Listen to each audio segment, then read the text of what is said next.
السلام.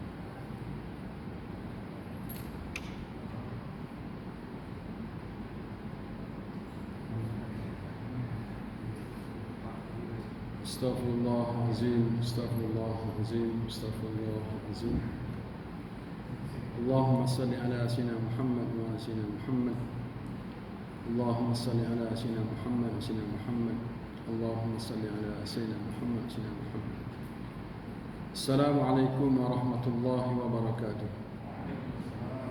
بسم الله والحمد لله والصلاة والسلام على سيدنا رسول الله صلى الله عليه وعلى آله ومن تبعه ونصاره وله وبعد. رب اشرح لنا صدورنا ويسر لنا أمورنا واحلل عقدة من ألسنتنا يفقه أقوالنا. اللهم علمنا ما ينفعنا وزدنا علما. اللهم لا سهل إلا ما جعلته سهلا وأنت تجعل الحزن إذا شئت سهلا. Ya mu'allim Daud alimna wa ya mufahhim Sulaiman fahimna. Para hadirin sekalian, kita sambung pengajian kita berhubung dengan hukum hakam Ramadan, hukum hakam puasa. Kita masuk yang kedua dan yang ketiga. Kalau masih ingat lagi, yang pertama dulu berkenaan dengan hubungan suami isteri.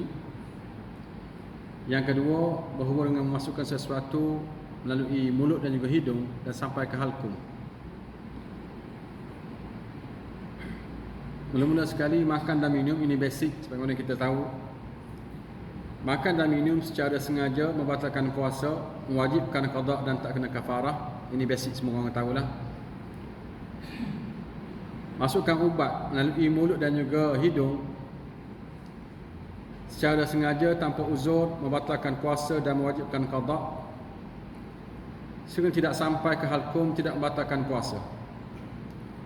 Kita masukkan ubat melalui mulut dan juga hidung. Macam-macam ubat kan, kita telan, ada yang masuk ke hidung, ada ubatnya.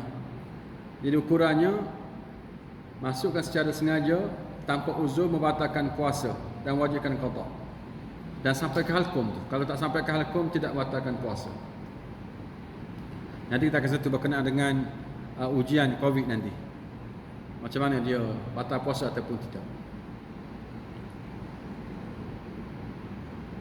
Masukkan sesuatu selain makanan atau ubat, seperti batu, ais, permata atau sebagainya. Walaupun bukan makanan, walaupun bukan ubat-ubatan. Ini membatalkan puasa, kena qada dan tak kena kafarah. Masukkan air ke dalam mulut dan hidung. Makruh masukkan air ke dalam mulut kerana sekiranya bukan kerana taharah.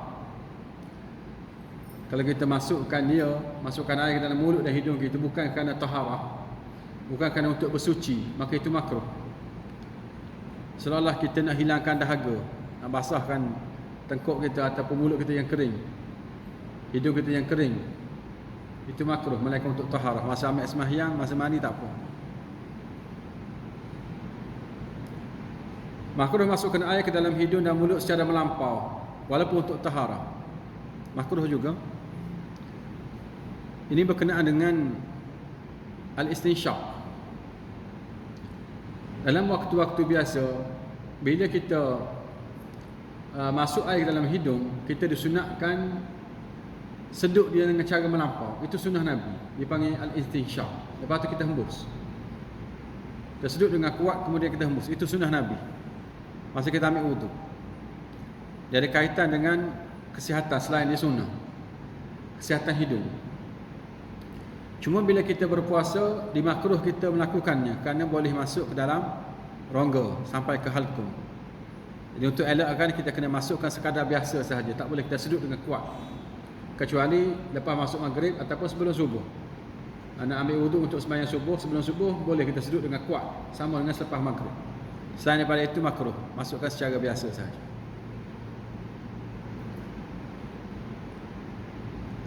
Hisap rokok, ceruk, shisha, vape dan seumpamanya secara sengaja batal puasa, kena qada. Tapi kalau masuk itu cara tersalah, bukan kita yang merancangnya. Walaupun sampai ke halakum, ini tidak membatalkan puasa. Apa contohnya? Kita hidup, kita duduk dekat dengan orang yang sakok. Kuatnya hasap dia masuk dalam mulut kita. Sampai ke halakum, terasa dia punya apa, perisa dia itu. Itu bukan kita yang buat, tersedut yang kawan punya. Dia tak puasa. Kita sedut asap dia. Itu tidak batalkan puasa.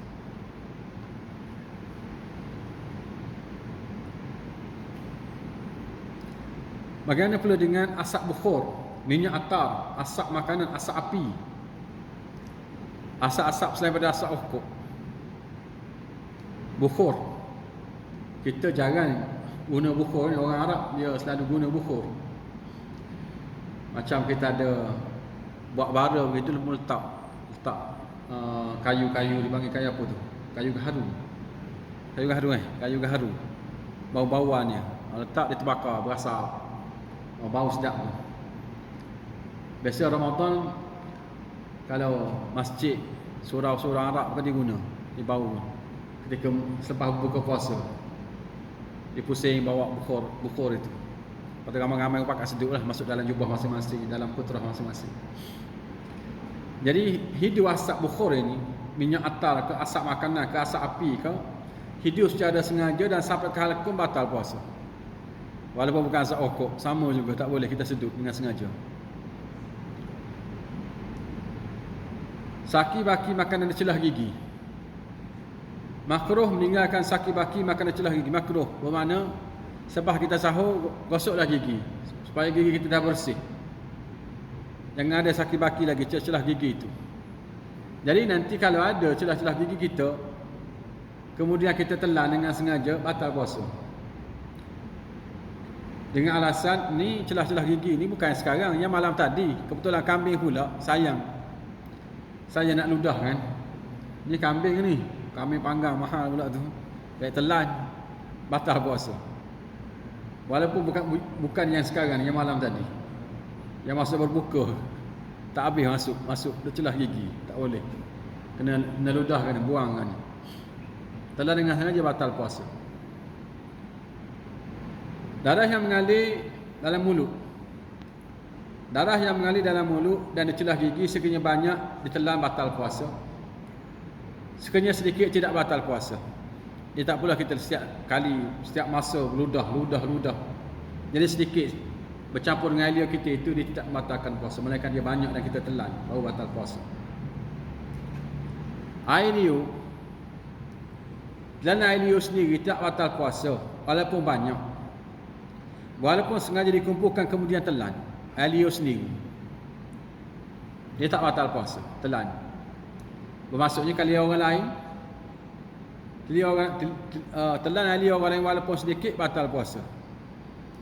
Boleh faham ke? Pak Abu faham ke tidak ni? Telan air liur orang lain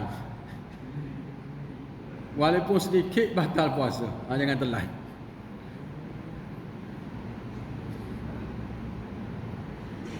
Hingus dan kahak. Keluarkan hingus dan atau kahak tidak batal puasa. Tapi katalah hingus atau kahak, batal puasa. Telan air liur tak batal puasa. Tapi telan hingus atau kahak batal puasa. Apa beza? Air liur ni dah memang ada dalam mulut kita. Dia memang dah ada. Sebab tu telan dia tidak menjadi masalah, tak batal puasa. Kahak ni dia bukan duduk dalam mulut kita, sentiasa ada. Duduk dalam. Dia akan keluar. Berlaku apa-apa, dia akan keluar ke mulut kita. Lepas tu jangan masukkan balik. Bila dah keluarlah dia. Sama dengan hingus. Bila kita hingus, kita boleh keluarkan ikut mulut juga kan. Terseduk tu, masuk dalam mulut, lepas tu ludah. Jadi sekali dia keluar, jangan kita masukkan balik. Tak boleh dah. Itu hingus. Walaupun dia tak najis. Walaupun tak najis pun tak boleh kita telan. Jangan pula hingus ni kahak mana najis. Telan ya. Cuba telan kok. Batal puasa. Siwak dan berus gigi. Dalam mazhab Syafi'i makruh gosok gigi walaupun pakai siwak setelah gelincir matahari. Nak buruh gigi pun, nak gosok pun sebelum zuhur. Namun demikian menggunakan ubat gigi makruh juga, walaupun sebelum zuhur. Sebab ada perasa tu. Kalau nak buruh gigi pun guna yang tak ada perasa, ataupun guna siwak yang tak ada perasa dia. Sebab dia khawatir perasa tu boleh masuk sampai kaki, makruh. Dia nak gosok gigi dengan cara biasa tu, gosoklah sebelum subuh ataupun lepas maghrib. Selain daripada itu, nak gosok juga guna yang tidak ada perasa.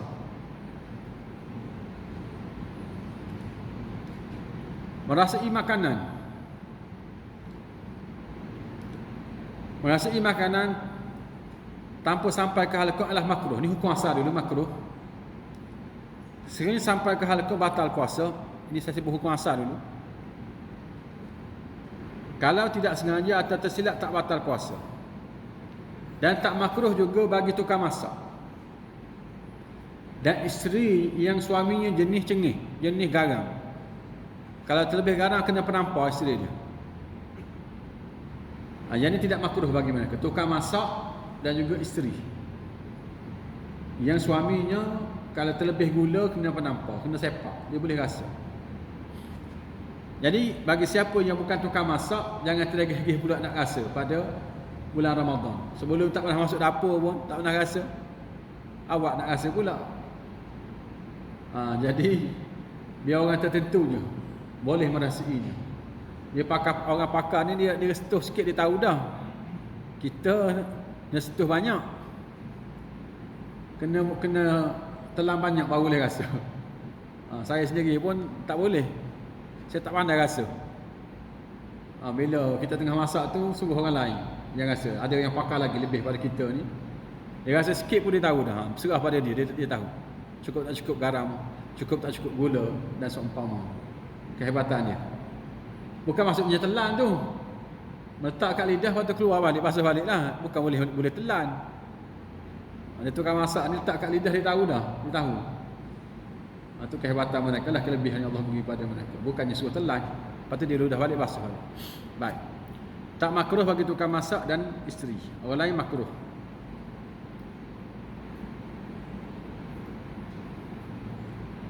Kunyah makanan. Kunyah makanan tanpa uzur dan tidak sampai ke halaqah adalah makruh.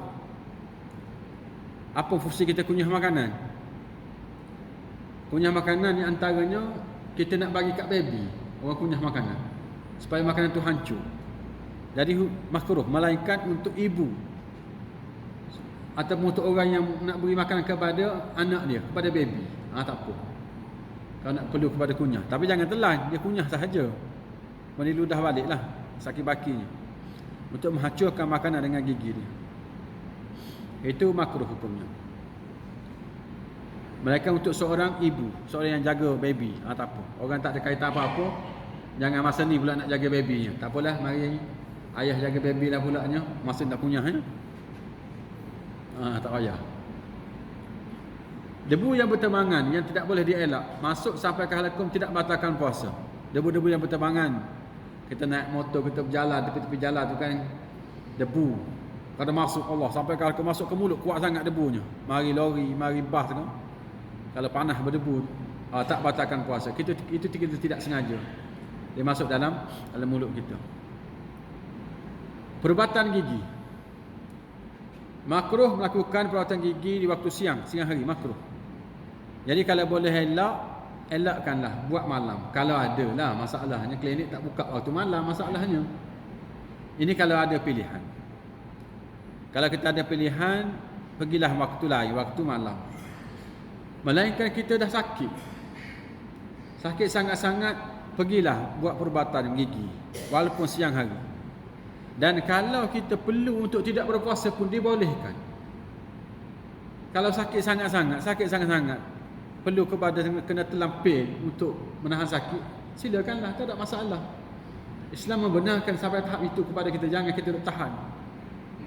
Tapi kita orang Melayu ni, orang Melayu Malaysia ni, Melayu ke Jawa, Bugis ke, hebat kita dalam bab puasa.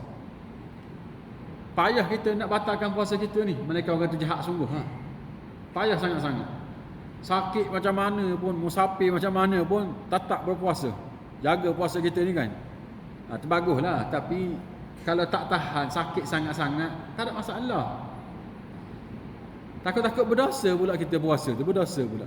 Kalau boleh beri mudarat kepada diri kita dengan cara puasa itu. Bukanlah puasa Islam yang agama yang mudah. Ganti pada hari yang lain. Jangan kita kata rugi. Tidak. Kalau betul-betul kita tak mampu, betul-betul sungguh. Jangan main-main, Allah tahu. Kalau betul kita tak mampu, silakanlah berbuka puasa. Tak ada masalah. Ganti pada hari yang lain. Itulah tadi, orang Islam ni, orang Melayu Islam lah, orang Jawa, orang Malaysia ni. Sangat-sangat jaga puasa, bagus. Kadang-kadang walaupun tak sembahyang. Sembahyang tak, puasa-puasa. Hebatnya puasa kita, penjagaan puasa kita tu. Itu pasal perubatan gigi. Makan dan minum ketika terbit fajar. Bila terbit fajar haram makan dan minum. Sekiranya ada makan atau minuman dalam mulut, wajib dikeluarkan dan sah puasa. Sekiranya telan juga batal puasa. Maka jangan duk dengar orang duk kata boleh makan dan minum sehingga habis azan. Ataupun yang ada kat pinggan tu boleh makan lagi, jangan tambah. Ada orang faham macam tu. Di Madinah pun sama dulu. Orang faham begitu. Jadi guru kami marah. Dia punca, dia kata zaman dulu ni kita tak ada jam, tak ada jam sharp begitu. Orang tak tengok jam, orang tengok fajar. Jadi bila tengok fajar menyingsing tu kan dia tidak muktamad, khilaf. Ada kata masuk dah, sikit lagi tu, belum lagi, dah masuk dah tu. Jadi ketika khilaf tu dia orang bedal, orang makan sebab tak pasti. Setengah orang kata masuk, setengah orang kata tak masuk. Jadi ketika itu orang bedal lah yang kata tak masuk, baik aku makan. Dan sekarang ni kita dah muktamad. Pukul 6.10 subuh. Tepat masuk azan ketika itu. Semua orang azan dah ketika itu. Tanpa kita tengok fajar lagi dah. Kita dah muktamad dah. Jadi azan sahaja berhentilah serta-merta, masih sah lagi. Kalau kita teruskan juga walaupun sekejap, maka batal puasa, kena qada, tak kena kafarah.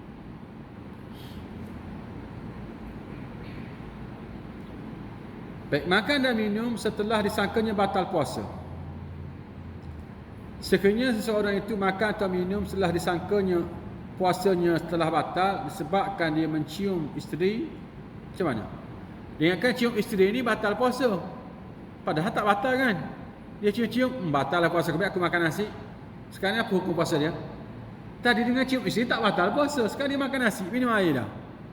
Sekarang batal sungguh ataupun tidak? Jawapannya batal sungguh dah sekarang. Kena qada dan tak kena kafarah. Dia sepatut setakat cium, setakat peluk isteri tak batal puasa. Walaupun sengaja tu, kita dah sebut, kita dah bincang baru ni kan, melainkan keluar mani, itu lain. Makruh perbuatan itu. Dia tak batalkan puasa, tapi dia sangka batal puasa, lalu dia makan nasi. Sekarang ni batal sungguh puasa, dia kena qada. Baik, bagaimana pula kalau kita tak yakin lagi fajar terbit? Dalam keadaan kita tak yakin fajar terbit atau belum. Jawapannya, harus kita makan dan minum selagi tidak yakin fajar telah terbit. Itu kita tengok hukum asal. Seumpama kita tak yakin lagi maghrib masuk, maka tak boleh kita makan nasi, tak boleh kita berbuka. Ini hukum asal. Sehingga kita yakin. Bila syak, kembali balik kepada yang asal. Kita masih ingat kan, kita dah belajar lama dah perkara ini. Macam kita syak, tadi masa aku mandi, tadi aku ambil sembahyang ke tak ambil air sembahyang? Tu. Kalau syak macam tu, kira yang mana? Kira kita ambil, kira tak ambil air sembahyang? Jawapannya macam mana? Faham soalan saya? Kita syak masa mandi tadi. Sekarang kita lagi sembahyang maghrib tadi ni.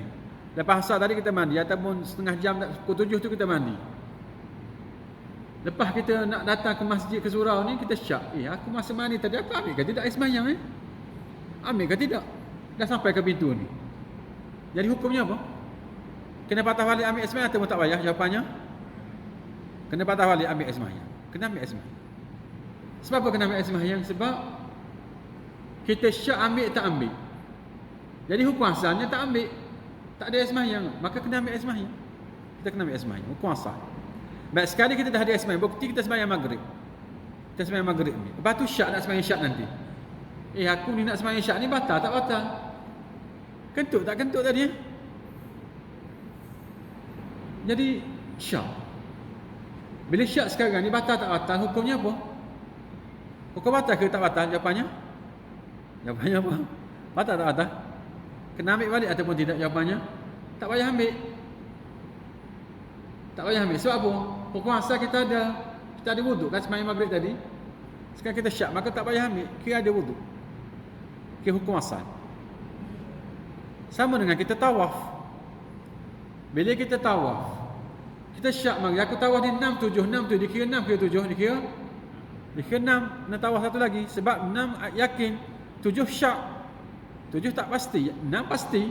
Maka kena kembali kepada yang kita yakin, 6. Bila kita selesai tawaf, kita nak pergi sa'i. Kemudian datang syak, 6, 7, 6. Dikira 6 ke 7? Dikira 6.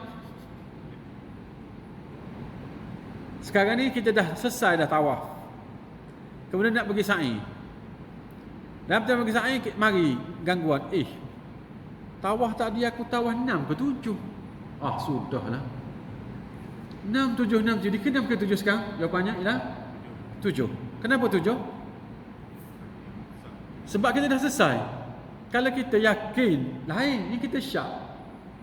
Kalau kita syak, kita tak pergi sa'i, kita tambah satu lagi.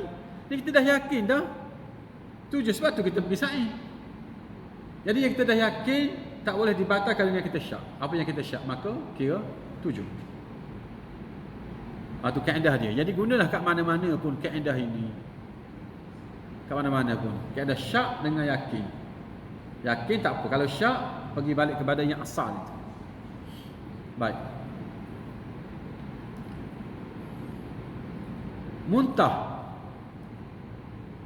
Muntah secara sengaja membatalkan puasa walaupun sedikit.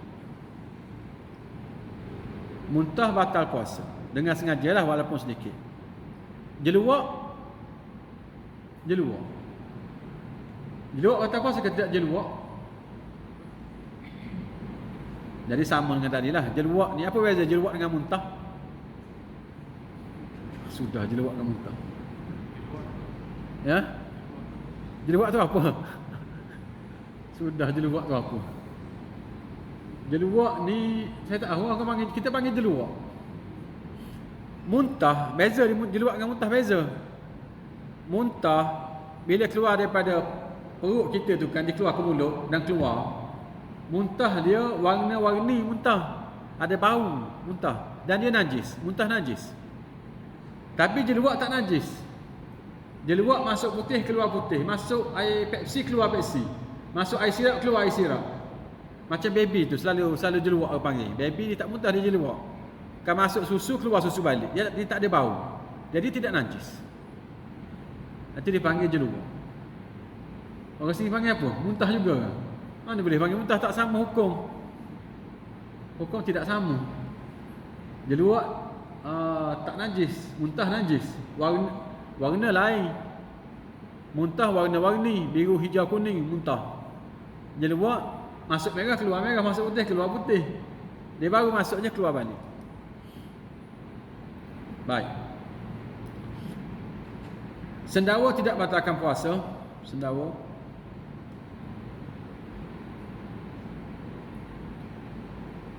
Baik, kita pergi kepada hukum-hukum lain dan masalah perubatan sekarang. Telinga dan hidung. Masukkan cahaya melalui telinga atau hidung hingga sampai ke halkum. Ini yang tadi. Telinga dan juga mata. Telinga dan mata. Bukan telinga dan hidung. Masukkan cahaya melalui telinga dan juga mata hingga sampai ke halkum. Secara sengaja batalkan puasa, kena qada dan tak kena kafar. Ini hukum asal mazhab Syafi'i begitu. Masukkan cahaya melalui telinga sampai ke halkum. Cahaya sampai ke melalui mata sampai ke halkum. membatalkan puasa kena qada dan takdir. Ini basic mazhab Syafi'i begitu. Pendetilan ni dia akan berbeza nanti, pendetilannya, hukum asalnya. Baik, pakai celak. Pakai celak makruh, pakai celak. Sekali seorang itu makan celak di malam hari atau siang hari dan terasa di halkum, tak batal puasa, walaupun tak batal puasa, walaupun bagaimanapun. Dia pakai celak ni sebenarnya sunnah Nabi, sunnah bagi orang lelaki. Cuma tak jadi amalan kita. Mereka orang tabligh. Orang tabligh dia pakai.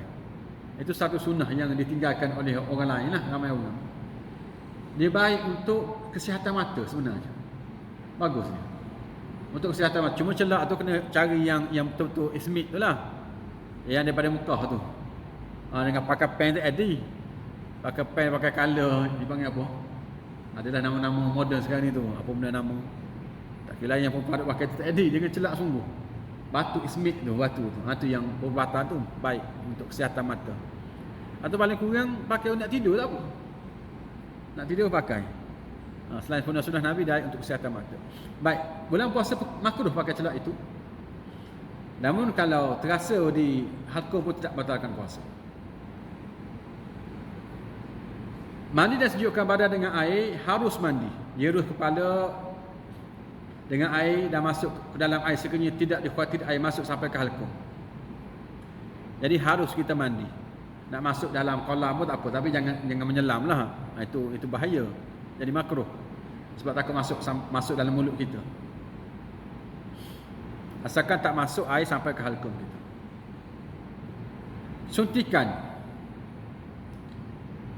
Suntikan untuk perubatan di lengan atau punggung tidak batalkan puasa. Suntikan untuk masukkan makanan atau minuman batalkan puasa. Tengok jenis suntikan, doktor tahu. Tu tanya doktor. Doktor nak suntik saya ni atas dasar apa? Nak masukkan apa tu? Kalau nak masukkan ubat, tak batal puasa. Tapi kalau nak masukkan makanan atau minuman, batal puasa. Lagipun tak layaklah puasa sebenarnya. Sampai kena injek nak masukkan makanan, kena injek nak masukkan minuman, masukkan air ni. Dia tak, mana boleh paksa diri sendiri untuk berpuasa. Sampai kena injek. Tapi walaupun itulah hukumnya. Kalau untuk perubatan tak apa, tapi kalau untuk masukkan makanan atau minuman itu batalkan puasa. Keluarkan darah, berbekam, fasad, al-fasdu. Keluar darah, semua orang tahu. Keluarkan darah kan, kita dema darah kan. Berbekam. Biasa dengar, cuma al-fasdu. Al-fasdu ni keluarkan darah juga. Jadi beza dia, pinggang ke atas orang panggil berbekam, pinggang ke bawah orang panggil al-fasdu. Fasdu ni lebih kurang berbekam juga, cuma di bahagian bawah kita. Biasa orang buat kat kaki. Di Malaysia pun ada orang pandai buat fasdu. Siapa ada sakit tertentu, kalau saya tak kerti lah. Cuma ada satu jenis perubatan alternatif ni kita guna al-fasdu. Mana dia cocok dengan jarum atau macam paku gitu dekat ibu jari. Ada pembuluh darah kat situ, dia cocok aja memancuk darah keluar. Pelik. Macam darah boleh keluar dengan banyaknya. Jadi masuk kaki dalam badi itulah mana keluar darah. Menyihatkan. Itu untuk kesihatan juga. Dia panggil al-fasdu. Kalau berbekam tu ramai biasa orang buat. Kat sini pun ada. Kadang-kadang ada. Orang buat berbekam. Baik, apa hukumnya?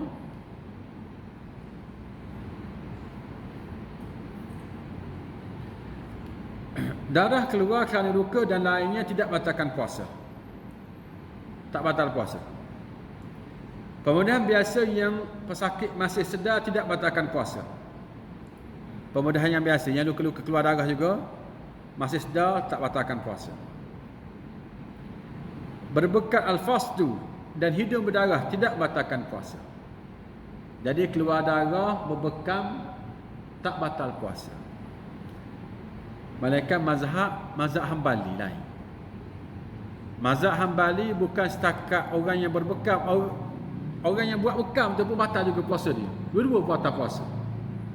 Pelik. Tapi dah di hadis Nabi, tapi dalam mazhab lain, mazhab Syafi'i telah membatalkan, memasukkan hukum ini.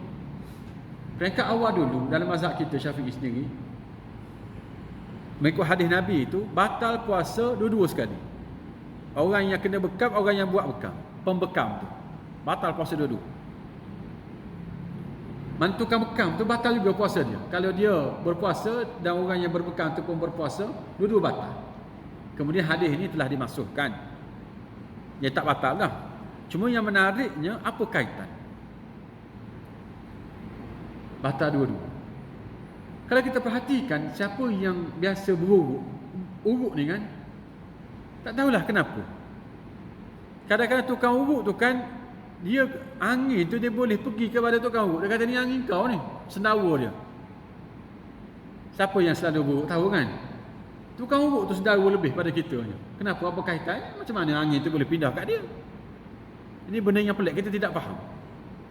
Dia boleh jadi ada kaitan dengan hadis ini. Tu Nabi kata orang berbekam ni dua-dua batal puasa. Apa kaitan dengan orang yang tukang buat kan? Dia tukang buat je. Dia batal puasa juga Nabi kata. Cuma hadis ni dimasukkan dari segi hukumnya. Cuma hikmah di sebalik itu apa sebab? Bila saya teringat dengan kita di Malaysia ni, bila tukang urut kita, dia sendawa lebih. Dia kata angin kau ni banyak ni, pergi kat dia. Macam mana boleh pergi?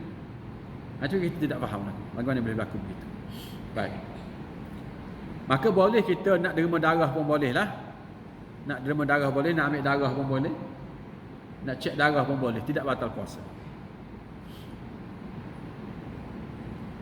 Berina dan pakai minyak di rambut dan kulit, hukumnya harus tidak batalkan puasa walaupun terasa sesuatu di halku. Dia tak nak kaitan macam mana boleh pergi tu. Kita tak sengaja. Pakai minyak kat rambut je, kat kulit je. Itu harus.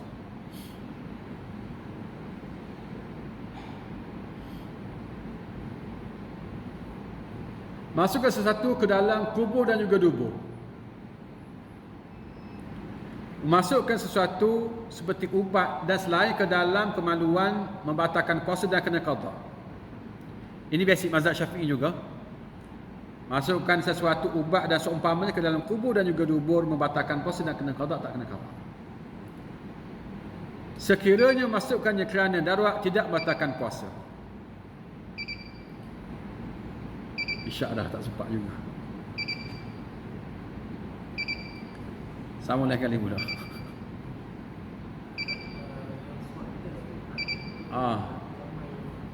Okey, kita sebut satu. Yang swab punya. Sikit lagi berkenaan dengan ujian saringan COVID. Mengambil sampel lendi ataupun mukus yang berada dalam hidung hingga ke kawasan, ni saya tak kerti siapa kerti baca ni. Nasopharynx. Nasopharynx. Sebut macam mana saya tak kerti lah. Itu istilah sains. Rongga hidung paling atas, itu nasopharynx ni. Rongga hidung paling atas. Dan rongga mulut hingga ke kawasan oropharynx. Anak tekak dipanggil. Jadi itu orang ambil ketika kita buat test. Rongga hidung yang paling atas dan rongga mulut hingga ke kawasan anak tekak adalah tidak membatalkan puasa. Mana boleh buat ujian saringan COVID-19, jolok dengan alat tu dalam hidung sampai ke rongga hidung paling atas dan juga jolok dalam mulut sehingga sampai ke anak tekak. Tapi tak sampai ke halkum kan? Belum sampai ke halkum lain, halkum bawah tu. Sebab tu tidak batalkan, ini fatwa.